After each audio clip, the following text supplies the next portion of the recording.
Welcome to the bold analysis, ladies and gentlemen.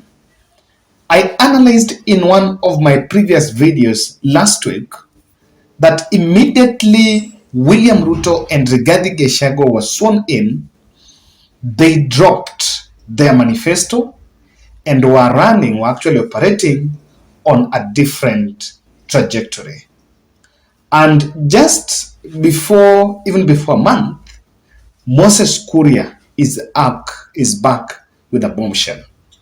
And I think Moses Kuria is simply wrecking the boat from within. I'm speaking about a statement that he has made. Currently Moses Kuria is in South Africa in preparation of a trade conference that is supposed to be attended by President William Ruto later on this month.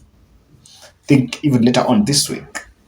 And in his speech, he has actually announced that the government is working on a plan that will see them ban Mitumba business. And I have looked at what he has said. I just want to quote him so that we get it right. And this is really going to be a bad news to people who are actually in the Mitumba sector. Moses Kuria is saying that they are going to find alternatives and to boost the local textile industry so that the notion that Mitumba clothes that are being imported in the country are cheap or rather are affordable is lie, because the government of Kenya is also exporting clothes in USA at a cheaper price, and so even the clothes that we are, the Mitumbas that we are we're importing, we can have them from within. So locally we can have our own Mitumba. And I remember when Raila Odinga launched his manifesto, the Azimio Moja manifesto, the Kenya Kwanza team, by that time in the campaign trail, came out guns blazing. And the same Moses Kuria rushed to Gikomba to play gimmicks by going there to buy brass and undergarments from the guys that are working in the Mitumba sector in Gikomba. And their position as Kenya Kwanza was that they were never going to ban Mitumba.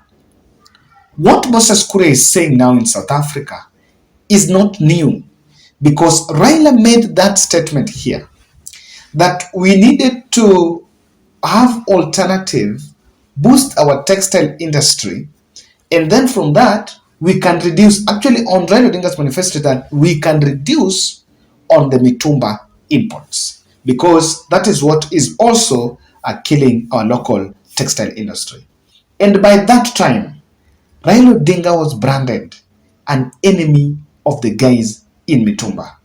And it was politically used to portray Azimio la Umoja's wing as a wing that was never having the hearts of the hustlers. In fact, I remember the very day during that week, William Ruto was having a rally in Shauri Moyo, and he had to go through the Gikomba side and buy some jacket, a kiva, and he bought some Mitumba clothes there so that he will go and show that he's actually caring for the hustlers. And the guys in the Mitumba industry were branded as the people who are hustlers. And so Raila was not keen on hustlers. What happened? I saw this and I'm not shocked, because I told you people that immediately William Ruto was sworn in, he dropped the manifesto. He actually dropped the manifesto. And what Moses Kuria is talking about, to me, is not that shocking.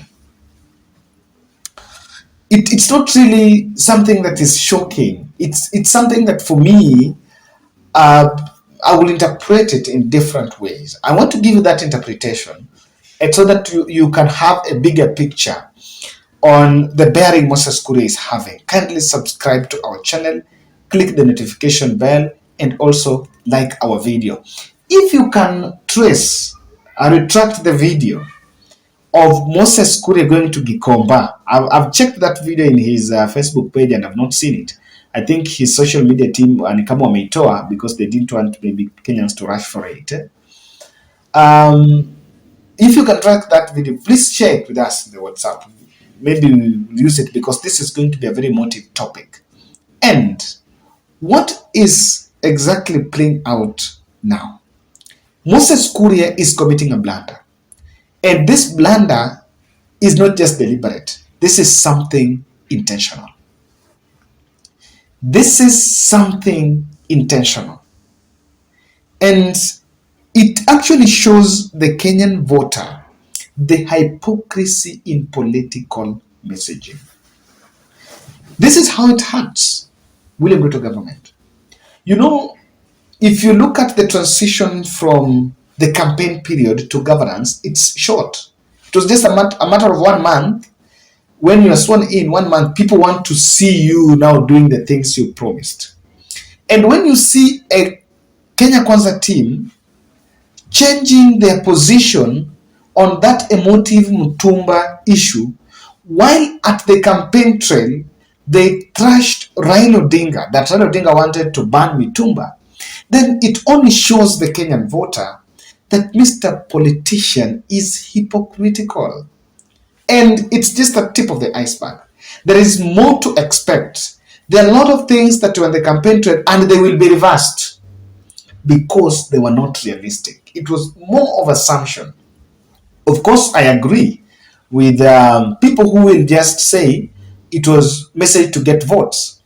But don't you see that there are some things that are directly touching on lives of specific sector? When you talk about Mitumba sector, this is a sector that affects the life of people directly. It's clothes. Clothes is one of the factors, one of the basic needs. It's clothes. So because you are talking about clothes, this is something that Kenyans interact with daily. But I don't know whether what I'm putting on is Mitumba. I've never known what is Mitumba. Kama nguo yote natoka majuni Mitumba ma'am. What exactly is the definition of Mitumba? Someone should help us really find out.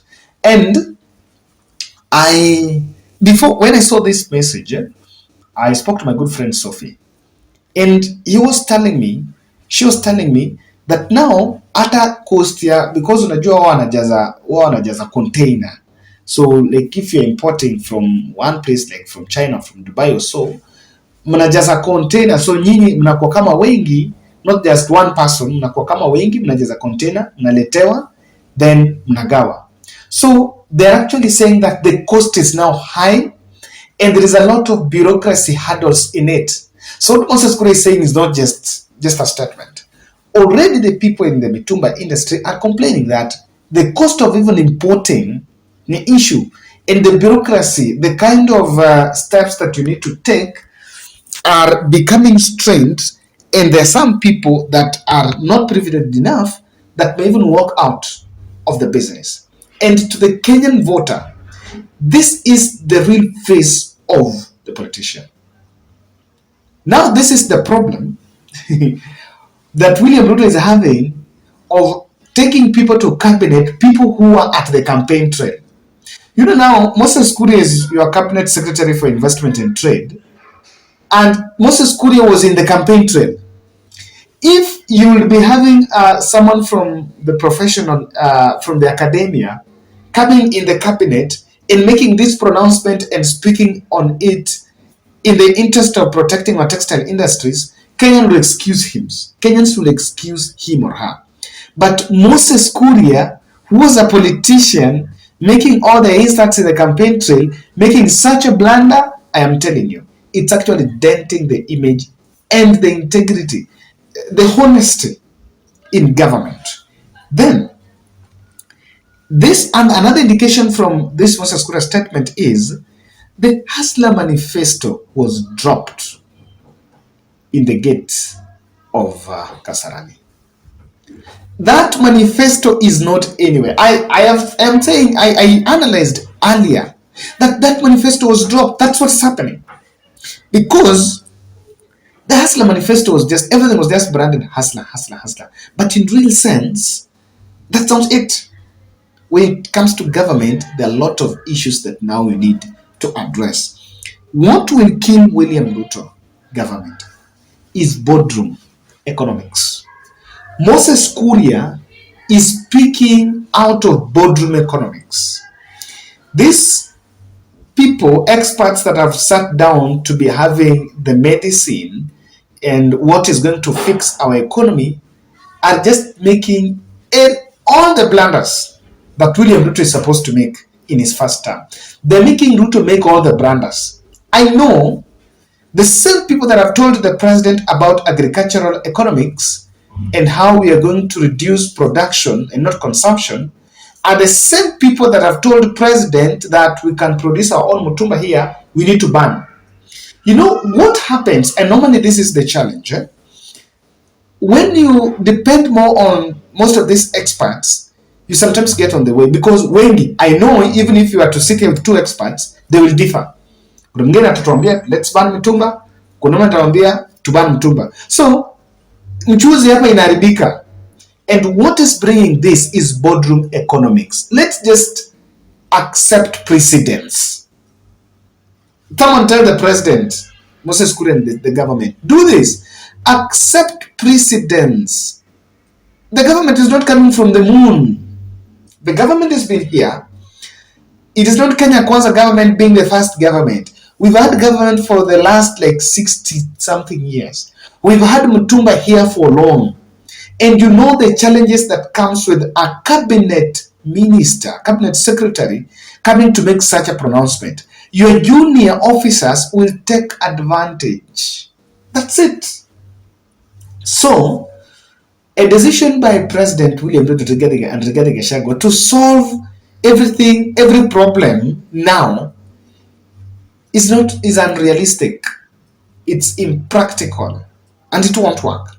That's why the likes of Moses Kuria are making such blunders. And do you know the risk? Someone who is in charge of importing these Mitumbas will start imposing costs, unnecessary costs and hurdles, because it's feeling like that's what the minister wants. So it seems it's what is coming out. And lastly, William Ruto must fix a first cabinet meeting with his cabinet so that they can resonate with his agenda before any other thing. We've seen people jumping here and there, starting to do flying to South Africa here and there. I think we need to sit down and agree that really, what do government want? How we can limit these foreign trips? How we can communicate government agenda, and what the ministers communicate would actually portray on the government. Because unlike Uhuru Kenyatta's cabinet, where only Matiang'i and some few people were vocal, in William Ruto's government, people are waiting for Aisha Jumwa. People are waiting for what Moses Kuria going to do. We are looking for Murkomen, Alice Wahome, Duale, because these people are the campaign trail, and they are directly the image of the government. If you go to internet, you'd find a million photos of these leaders with William Ruto. So people expect a lot, and from any other angle, it's going to interpret the position of the government. Everyone should come back home, sit down, do the first cabinet meeting before everyone hits the road.